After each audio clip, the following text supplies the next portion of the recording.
नमस्कार मित्रों, मेरे YouTube चैनल पर आप सभी का बहुत बहुत स्वागत है। और आपका मेरा जो इतना आप लोग जो मेरा इतना साथ दे रहे हैं उसके लिए बहुत बहुत धन्यवाद। बहुत ही धन्यवाद। किसी ने चैलेंज किया था कि तुम कुछ नहीं कर सकते, और देखो आज मैं कम से कम आप लोगों के काबिल तो हुई कि आपको पढ़ा रही हूँ। चलिए, ये तो खैर एक पर्सनल बात थी। चलिए मैं आपको बताती हूँ। आज हम तैयारी कर रहे हैं हिंदी साहित्य नेट जेआरएफ की। तो ये कहानी है दुनिया का सबसे अनमोल रतन। ये कहानी किसकी है? प्रेमचंद जी की है। और इसका प्रकाशन वर्ष है 1907। दुनिया का सबसे अनमोल रतन कहानी इकाई 7 में लगी हुई है। लेखक प्रेमचंद, प्रकाशन वर्ष 1907। कहानी संग्रह सोजे वतन। सोजे वतन में तो है लेकिन बाद में प्रकाशित हुई थी। विषय 3 रत्नों की बात की गई है। देश प्रेम की भावना दिखाई गई है, सच्चा प्रेम दिखाया गया है, जवानों की कुर्बानी दिखाई गई है। और इसके पात्र हैं दिल फिगार और दिल फरीब। चलिए मैं आपको अब इसकी थोड़ी सी बताती हूँ कथा। इसकी कथा क्या है कि दिल फरेब दिल फराग को दुनिया का सबसे अनमोल रतन लाने के लिए बोलती है, और लेकिन वो नाम नहीं बताती कि वो अनमोल रतन कौन सा है। तो दिल फरेब कह तो देती है दिल फराग को। दिल फराग बेचारा जंगलों में मारा मारा फिर रहा है, इधर से उधर रेगिस्तान में पता नहीं कहाँ कहाँ फिर रहा है। चलिए अब मैं आपको इसकी कथा बताती हूँ। ठीक है, शुरू करती हूँ। दिल फिराग एक कटीले पेड़ के नीचे दामन चाक किए बैठा हुआ खून के आंसू बहा रहा था। वह सौंदर्य की देवी यानी मलका दिल फरेब का सच्चा और जान देने वाला प्रेमी था। उन प्रेमियों में नहीं जो इत्र फरेल में बसकर और शानदार कपड़ों से सजकर आशिक के वेश में माशूकियत का दम भरते हैं, बल्कि उन सीधे साधे भूले भाले फिदाइयों में जो जंगल और पहाड़ों से सर टकराते हैं और फरियाद मचाते फिरते हैं। दिल फरेब ने उससे कहा था कि अगर तू मेरा सच्चा प्रेमी है तो जा और दुनिया की सबसे अनमोल चीज लेकर मेरे दरबार में आ, तब मैं तुझे अपनी गुलामी में कबूल करूंगी। अगर तुझे वह चीज न मिले तो खबरदार इधर रुख ना करना, वरना सूली पर खिंचवा दूंगी। दिल फिगार को अपनी भावनाओं के प्रदर्शन का, शिकवे शिकायत का, प्रेमिका के सौंदर्य दर्शन का तनिक भी अवसर नहीं दिया गया। दिल फरेब ने जो ही यह फैसला सुनाया, उसके चौबदारों ने गरीब दिल फिगार को धक्के देकर बाहर निकाल दिया। और आज 3 दिन से यह आफत का मारा आदमी उसी कटीली पेड़ के नीचे, उसी भयानक मैदान में बैठा हुआ सोच रहा है, क्या करूं? दुनिया का सबसे अनमोल रतन क्या है, क्या नहीं है, मुझे नहीं पता क्या है। कहाँ जाऊं, कहाँ ना जाऊं, क्या करूं? आबे हयात, खुसरो का ताज, क्या ये अनमोल रतन है सबसे? जामे जम, तख्ते ताउस, परवेज की दौलत, क्या ये दुनिया की अनमोल रतन है? वो आपस में अपने आप से ही बातें कर रहा है। वो कहता है कि नहीं नहीं, ये चीजें तो बिल्कुल नहीं हो सकती। दुनिया में जरूर इनसे भी महंगी, इनसे भी अनमोल चीजें मौजूद हैं, मगर वे क्या हैं, कहाँ हैं, कैसे मिलेगी? या खुदा मेरी इस मुश्किल को आसान बना। वो इन्हीं ख्यालों में डूबा हुआ है और अपने आप से बात कर रहा है कि हे भगवान मेरी मदद कर, हे खुदा मेरी मदद कर, मैं क्या करूं क्या ना करूं, मुझे तो कुछ समझ में ही नहीं आ रहा है। इस दुनिया में सबसे अनमोल चीज कौन सी है? दिल फरेब ने मुझे बताया भी नहीं है कि आप मेरी मदद करो। ठीक है, वो ऐसे घूमता रहता है। आसमान पर तारे निकल गए थे। दिल फिराक खुदा का नाम लेकर उठा और एक तरफ को चल खड़ा हुआ। भूखा प्यासा, नंगे बदन, थकन से चूर हुए, बरसों वीरान और आपदियों की खाक छानता फिरा। तलवे कांटे से छलनी हो गए, शरीर में हड्डियां ही हड्डियां दिखाई देने लगी, मगर वह चीज जो दुनिया की सबसे बेशकीमती चीज थी, उसे पता नहीं कहाँ नहीं, कुछ नहीं मिली। एक रोज वह भूलता भटकाता मैदान में जा निकला, जहाँ हजारों आदमी गोल बांधे खड़े थे। बीच में कई अमामे और चौगे वाले दड़ियल काजी अफसरी शान से बैठे हुए आपस में कुछ सलाह मशविरा कर रहे थे। और इस जमात से जरा दूर पर एक सूली खड़ी थी। दिल फिराक कुछ तो कमजोरी की वजह से कुछ यहाँ की कैफियत देखने के इरादे से ठिठक गया। क्या देखता है कि कई लोग नंगी तलवारें लिए एक कैदी को, जिसके हाथ पैर में जंजीरें थीं, पकड़े चले आ रहे थे। सूली के पास पहुंचकर जब सिपाही रुक गए और कैदी की हथकड़ियां बेड़ियां सब उतार ली गईं, इस अभागे आदमी का दामन सैकड़ों बेगुनाहों के खून के छींटे से रंगीन था। ये जो आदमी था, इसने सैकड़ों बेगुनाहों का खून किया हुआ था। ठीक है, इसमें बिल्कुल भी रहम नहीं था। उसे लोग बाग क्या कहते थे? काला चोर कहते थे। ठीक है, सिपाहियों ने उसकी फांसी का पूरा प्रबंध कर लिया। उसे जैसे ही मौत की फांसी उसकी गर्दन में डाली, और ऐसे ही उसकी आंखों से आंसू बहे। ठीक है, आंसू बहा तो क्या हुआ? आंसू को दिल फिगार ने अपने पास रख लिया। ठीक है, और उसने सोचा कि अब तो मैंने ये जो चीज है ये ले ली है, कौन सी? दुनिया का सबसे। जैसे ही उस काले चोर की फांसी हुई, उसकी उतारी गई, उसके शरीर को फांसी से उतारा गया, तो उसकी जो आंख से आंसू टपका था उसको फटाफट जाकर दिल फिगार ने लपक कर उस अनमोल मोती को हाथ में ले लिया। उसने सोचा कि ये आंसू ही अनमोल मोती है। उसके दिल ने कहा, बेशक ये दुनिया की सबसे अनमोल चीज है, जिस पर तख्ते ताउस और जामेजम और आबे हयात और जरे परवेज सब न्यौछावर है। ठीक है। इस ख्याल से खुश होता हुआ और कामयाबी की उम्मीद में सरमस्त दिलफिराग अपनी माशूका दिल फरेब के शहर मीनो सवाद, दिल फरेब का शहर कौन सा है? मीनो सवाद, ये भी ध्यान रखना थोड़ा सा। दिल फरेब का शहर मीनो सवाद, ठीक है, को चला, मगर ज्यो ज्यो मंजिलें तय होती जाती थी उसका दिल बैठा जाता था। पे लिख देती हूं मैं, मीनो सवाद, मीनो सवाद शहर।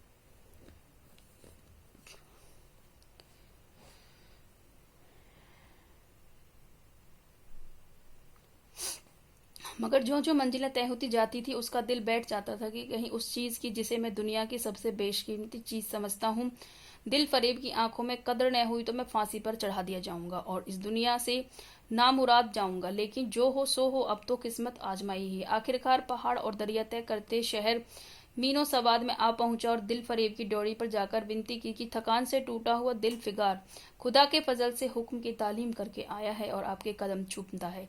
दिल फरेब ने फौरन अपने सामने बुला भेजा और सुनहरे पर्दे की ओट से फरमाइश की कि वह अनमोल चीज पेश करे। दिल फिराग ने आशा और भय की एक विचित्र मनस्थिति में वह बूंद पेश की और उसकी सारी कैफियत बहुत पुर असर लफ्जों में बयान की। दिल फरेब ने पूरी कहानी बहुत गौर से सुनी और वह भेंट हाथ से लेकर जरा देर तक गौर करने के बाद बोली, दिल फिगार, बेशक तूने दुनिया की इस बेशकीमती चीज ढूंढ निकाली, लेकिन तेरी हिम्मत और तेरी सूझबूझ की दाद देती हूँ, मगर यह दुनिया की सबसे बेशकीमती चीज नहीं है। इसीलिए तू यहाँ से जा और फिर कोशिश कर, शायद अब की तेरे हाथ पे मोती लगे और तेरी किस्मत में मेरी गुलामी लिखी हो। जैसा कि मैंने पहले ही तुझसे कहा था कि मैं तुझे फांसी पर चढ़वा सकती हूँ। नाकाम और नामुराद दिलफिराग इस माशुकाना इनायत से जरा दिलेर होकर बोला, ए दिल की रानी, बड़ी मुद्दत के बाद तेरी ड्योढ़ी पर सजदा करना नसीब होता है। फिर खुदा जाने ऐसे दिन कब आएंगे, क्या तू अपने जान देने वाले आशिक के बुरे हाल पर तरस न खाएगी और क्या अपने रूप की एक झलक दिखाकर इस जलते हुए दिलफिराग को आने वाली सख्तियों के झेलने की ताकत ना देगी। तेरी एक मस्त निगाह के नशे से चूर होकर मैं वह कर सकता हूँ जो आज तक किसी से न बन पड़ा हो। दिलफिराग आशिक की यह चाव भरी बातें सुनकर दिल फरेब आशिक की यह चाव भरी बातें सुनकर गुस्सा हो गई और हुक्म दिया कि इस दीवाने को खड़े खड़े दरबार से निकाल दो। चौबदार ने फौरन गरीब दिलफिराग को धक्के देकर निकाल दिया। कुछ देर तो दिलफिराग अपनी निष्ठुर प्रेमिका की इस कठोरता पर आंसू बहाता रहा और सोचने लगा, कहाँ जाऊं। मुद्दतों रास्तों नापने और जंगलों में भटकने के बाद आंसू की यह बूंद मिली थी। अब ऐसी कौन सी चीज है जिसकी कीमत इस आबदार मोती से ज्यादा हो। हजरत खिज्र, तुमने सिकंदर को ओबियात के कुएं का रास्ता दिखाया था, क्या मेरी बाह नहीं पकड़ोगे? सिकंदर सारी दुनिया का मालिक था, मैं तो एक बेगरबार मुसाफिर हूँ। तुमने कितनी ही डूबती कश्तियां किनारे लगाई हैं, मुझे गरीब का बेड़ा भी पार लगाओ। दिलफिराग ने पूरब से पश्चिम तक और उत्तर से दक्षिण तक कितने ही जंगलों और वीरानों की खाक छनी, कभी बर्फिस्तान चोटियों पर सोया, कभी डरावनी घाटियों में भटकता फिरा, मगर जिस चीज की धुन थी वह न मिली। यहाँ तक कि उसका शरीर हड्डियों का एक ढांचा बिल्कुल बन गया था। एक शाम की बात है, वह किसी नदी के किनारे खस्ता हाल पड़ा हुआ था। बेखुदी के नशे से चौंका तो क्या देखता है कि चंदन की एक चिता बनी हुई है और उस पर एक युवती सुहाग के जोड़े पहने 16 सिंगार किए बैठी हुई है। उसकी जांग पर उसके प्यारे पति का सर है। हजारों आदमी गोल बांधे खड़े और फूलों की वर्षा कर रहे हैं। यखायत चिंता में वे खुद ब खुद एक लपट उठी। सिति का चेहरा उस वक्त एक पवित्र भाव से आलोकित हो रहा था। चिता की पवित्र लपटें उसके गले से लिपट गईं और दम के दम में फूल सा शरीर राख का ढेर हो गया। प्रेमिका ने अपने को प्रेमी पर न्यौछावर कर दिया और दो प्रेमियों के सच्चे पवित्र अमर प्रेम की अंतिम लीला आंख से ओझल हो गई। जब सब लोग अपने घरों को लौटे तो दिलफिगार चुपके से उठा और अपने चाक दामन कुर्ते में राख का ढेर समेट लिया और एक मुट्ठी भर राख को दुनिया की सबसे अनमोल चीज समझता हुआ सफलता के नशे में चूर याक के कूचे की तरफ चल दिया। अब की ज्यो ज्यो वह अपनी मंजिल के करीब आता था उसकी हिम्मत बढ़ती जाती थी। कोई उसके दिल में बैठा हुआ कह रहा था अब की तेरी जीत है, और इस ख्याल ने उसके दिल को जो जो सपने दिखाए उनकी चर्चा व्यर्थ है। आखिरकार वह शहर मीनो सफाद में दाखिल हुआ और दिल फरीब की ड्योढ़ी पर जाकर उसने दिल कहा चला गया। वो दिल फरीब ने जाबाज आशिक को फौरन दरबार में बुलाया और उस चीज के लिए जो दुनिया की सबसे बेशकीमती चीज थी हाथ फैला दिया। दिल फिगार ने हिम्मत करके उसकी चांदी जैसी कलाई को चूम लिया और मुट्ठी भर राख को उसकी हथेली में रखकर सारी कैफियत दिल को पिघला देने वाले लफ्जों में कह सुनाई और सुंदर प्रेमिका के होठों से अपनी किस्मत का मुबारक फैसला सुनने के लिए इंतजार करने लगा। दिल फरेब ने उस मुट्ठी भर राख को आंखों से लगा लिया और कुछ देर तक विचारों के सागर में डूबे रहने के बाद बोली, ए जान निछावर करने वाले आशिक दिल फिगार, बेशक यह राख जो तू लाया है जिसमें लोहे को सोना कर देने की सिफत है दुनिया की बहुत बेशकीमती चीज है, और मैं सच्चे दिल से तेरी एहसानमंद हूं कि तूने ऐसी अनमोल भेंट मुझे दी। मगर दुनिया में इससे भी ज्यादा अनमोल कोई चीज और है जो जब तू उसे तलाश लेगा तब मेरे पास आ जाना। ठीक है, तो अब ये दूसरी चीज भी चली गई। अब दिल फिगार का दिल बिल्कुल टूट गया। उसे यकीन हो गया कि मैं दुनिया में इसी तरह नाशाद और नामुराद मर जाने के लिए पैदा हुआ हूँ, और अब उसके सिवा कोई चारा नहीं कि किसी पहाड़ पर चढ़कर नीचे कूद पड़ूं ताकि माशूक के जुल्मों की फरियाद करने के लिए एक हड्डी भी बाकी ना रहे। वह दीवाने की तरह उठा और गिरता पड़ता एक गगनचुंबी पहाड़ की चोटी पर जा पहुंचा। किसी और समय पर वह ऊंचे पहाड़ पर चढ़ने का साहस नहीं कर सकता था, मगर इस वक्त जान देने के जोश में उसे वह पहाड़ एक मामूली टेकरी से ज्यादा ऊंचा नहीं नजर आया। करीब था कि वह नीचे कूद पड़े कि हरे हरे कपड़े पहने हुए और हरा मामा बांधे एक बुजुर्ग एक हाथ में तस्बीह और दूसरे हाथ में लाठी लिए बरामद हुए और हिम्मत बढ़ाने वाले स्वर में बोले, दिल फिगार, नादान दिल फिगार, यह क्या बुज़दिलों जैसी हरकत है? तू मोहब्बत का दावा करता है और तुझे इतनी भी खबर नहीं कि मजबूत इरादा मोहब्बत के रास्ते की पहली मंजिल है। मर्द बन और यूं हिम्मत न हार। पूर्व की तरफ एक देश है जिसका नाम हिंदुस्तान है, वहां जा और तेरी आरज़ू पूरी होगी। यह कहकर हजरत खिज्र गायब हो गए। दिल फिगार ने शुक्रिया की नमाज अदा की और ताजा हौसले ताजा जोश अलौकिक सहायता का सहारा पाकर खुशखुश पहाड़ से उतरा और हिंदुस्तान की तरफ चल पड़ा।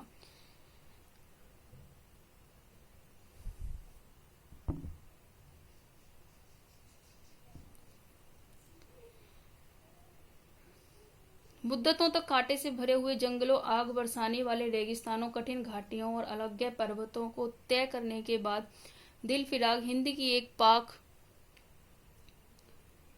सर जमीन में दाखिल हुआ और वहां एक ठंडे पानी के सोते में सफर की तकलीफें धोकर थकान के मारे नदी के किनारे लेट गया। शाम होते होते वह एक चटियल मैदान में जा पहुंचा जहां बेशुमार अधमरी और बेजान लाशें बिना कफन के पड़ी हुई थी। चील कौए और वहशी दरिंदे मरे पड़े हुए थे और सारा मैदान खून से लाल हो रहा था। यह डरावना दृश्य देखते ही दिलफिराग का जी दहल गया। या खुदा, किस मुसीबत में जान फंसी। मरने वालों का करहाना सिसकना और एड़ियां रगड़कर जान देना, दरिंदों का हड्डियों को नोचना और गोश्त के लोथड़ों को लेकर भागना, ऐसा हौलनाक सीन दिल फिराग ने कभी नहीं देखा होगा। यकायक उसे ख्याल आया यह लड़ाई का मैदान है और यह लाशें सूरमा सिपाहियों की हैं। इतने में करीब से करहाने की आवाज आई। दिल फिगार उस तरफ फिरा तो देखा कि एक लंबा तगड़ा आदमी जिसका मर्दाना चेहरा जान निकालने की कमजोरी से पीला हो गया था, जमीन पर सर झुकाए पड़ा हुआ था। सीने से खून का फव्वारा जारी था, मगर आबदार तलवार की मूठ पंजे से अलग नहीं हुई। दिल फिगार ने एक चिथड़ा लेकर घाव के मुंह पर रख दिया ताकि खून रुक जाए और बोला, ए जवां मर्द, तू कौन है? जवां मर्द ने सुनकर आंखें खोली और वीरों की तरह बोला, क्या तू नहीं जानता मैं कौन हूँ? क्या तूने आज इस तलवार की काट नहीं देखी? मैं अपनी माँ का बेटा और भारत का सपूत हूँ। यह कहते कहते उसकी त्योरियों पर बल कर गए। पीला चेहरा गुस्से से लाल हो गया और आबदार शमशीर फिर अपना जोहर दिखाने के लिए चमक उठी। दिल फिगार समझ गया कि यह इस वक्त मुझे दुश्मन समझ रहा है। नरमी से बोला, ए जवां मर्द, मैं तेरा दुश्मन नहीं हूँ, अपने वतन से निकला हुआ एक गरीब मुसाफिर हूँ। इधर भूलता भटकता आ निकला, बराए मेहरबानी मुझसे यहाँ की कुल कैफियत बयान कर। यह सुनते ही घायल सिपाही बहुत मीठे स्वर में बोला, अगर तू मुसाफिर है तो आ मेरे खून से तर पहलू में बैठ जा, क्योंकि 2 अंगुल जमीन है जो मेरे पास बाकी रह गई है और जो सिवाय मौत के कोई छीन नहीं सकता। अफसोस है तू यहाँ ऐसे वक्त में आया है जब हम तेरा आतिथ्य सत्कार करने के योग्य नहीं। हमारे बाप दादा का देश आज हमारे हाथ से निकल गया और इस वक्त हम बेवतन हैं, मगर हमने हमलावर दुश्मन को बता दिया कि राजपूत अपने देश के लिए कैसी बहादुरी से जान देता है। यह आसपास जो लाशें तू देख रहा है ना, यह उन लोगों की है जो इस तलवार के घाट उतरे हैं और गोया कि मैं बेवतन हूँ, मगर गनीमत है कि दुश्मन की जमीन पर मर रहा हूँ। सीने के घाव से चिथड़ा निकालकर क्या तूने यह मर्रम रख दिया? खून निकलने दे, इसे रोकने से क्या फायदा? क्या मैं अपने ही देश में गुलामी करने के लिए जिंदा रहूं? नहीं, ऐसी जिंदगी से मर जाना अच्छा, इससे अच्छी मौत मुमकिन नहीं। जवा मर्द की आवाज मंदिम हो गई, अगर अंग ढीले पड़ गए, खून इतना ज्यादा बहा कि खुद ब खुद बंद हो गया। रह रहकर एक आध बूंद टपक पड़ता था। आखिरकार सारा शरीर बेदम हो गया, दिल की हरकत बंद हो गई और आंखें मूंद गईं। दिलफिगार ने समझा अब काम तमाम हो गया कि मरने वाले ने धीमे से कहा, भारत माता की जय, और उसके सीने से खून का आखिरी कतरा निकल पड़ा। एक सच्चे देश प्रेमी और देशभक्त ने देशभक्ति का हक अदा कर दिया। दिलफिगार पर इस दृश्य का बहुत गहरा असर पड़ा और उसके दिल ने कहा, बेशक दुनिया में खून के इस कतरे से ज्यादा अनमोल चीजें कोई नहीं हो सकती। उसे फौरन उस खून की बूंद को, जिसके आगे यमन का लाल भी है, हाथ में ले लिया। इस दिलेर राजपूत की बहादुरी पर हैरत करता हुआ अपने वतन की तरफ रवाना हुआ और सख्तियां झेलता आखिरकार बहुत दिनों के बाद रूप की रानी मलका दिलफरेब की ड्योढ़ी पर जा पहुंचा और पैगाम दिया कि दिलफिगार सुरखरू और कामयाब होकर लौटा है और दरबार में हाजिर होना चाहता है। दिलफरेब ने उसे फौरन हाजिर होने का हुक्म दिया। खुद हस्बे मामूल सुनहरे पर्दे की ओट में बैठी और बोली, दिलफिगार, अब की तू बहुत दिनों के बाद वापस आया, ला दुनिया की सबसे बेशकीमती चीज कहाँ है, क्या है, बता। दिलफिगार ने मेहंदी रची हथेलियों को चूमते हुए खून का वह कतरा उस पर रख दिया और उसकी पूरी कैफियत पुरजोश लहजे में कह सुनाई। वह खामोश भी न होने पाया था कि यकायक वह सुनहरा पर्दा हट गया और दिलफिगार के सामने हुस्न का एक दरबार सजा हुआ नजर आया, जिसकी एक एक नींद जुलेखा से बढ़कर थी। दिलफरेब बड़ी शान के साथ सुनहरी मसनद पर सुशोभित हो रही थी। दिलफिगार हुस्न का यह तिलस्म देखकर अचंभे में पड़ गया और चित्रलिखित सा खड़ा रहा कि दिलफरेब मसनद से उठी और कई कदम आगे बढ़कर उससे लिपट गई। गाने वालियों ने खुशी के गाने शुरू किए। दरबारियों ने दिलफिगार को नजरें भेंट की और चांद सूरज को बड़ी इज्जत के साथ मसनद पर बैठा दिया। जब वह लुभावना गीत बंद हुआ तो दिलफरेब खड़ी हो गई और हाथ जोड़कर दिलफराग से बोली, ए जानिसार आशिक दिलफिगार, मेरी दुआएं भर आईं और खुदा ने मेरी सुन ली और तुझे कामयाब किया। आज तू मेरा मालिक है और मैं तेरी गुलाम। यह कहकर उसने एक रतन जड़ित मंजूषा मंगवाई और उसमें से एक तख्ती निकाली जिस पर सुनहरे अक्षरों में लिखा हुआ था, खून का वह आखिरी कतरा जो वतन की हिफाजत में गिरे दुनिया का सबसे अनमोल रतन है, दुनिया की सबसे अनमोल चीज है। देखिए कितनी सुंदर कहानी, कितनी प्यारी, एक देश प्रेम की बहुत अच्छी कहानी और हिंदुस्तान की मतलब क्या ही कहने। चलिए, आपका बहुत बहुत धन्यवाद है और प्लीज़ अगर आपको ये वीडियो पसंद आती है तो प्लीज़ लाइक और कमेंट करके मुझे ज़रूर बताएं कि मेरा प्रयास आपके लिए कैसा है। आप निराश तो नहीं हैं कहीं? प्लीज़ कमेंट करके मुझे ज़रूर बताएं और मेरी अगली वीडियो के लिए आप सब्सक्राइब कर सकते हैं। आपका बहुत बहुत धन्यवाद।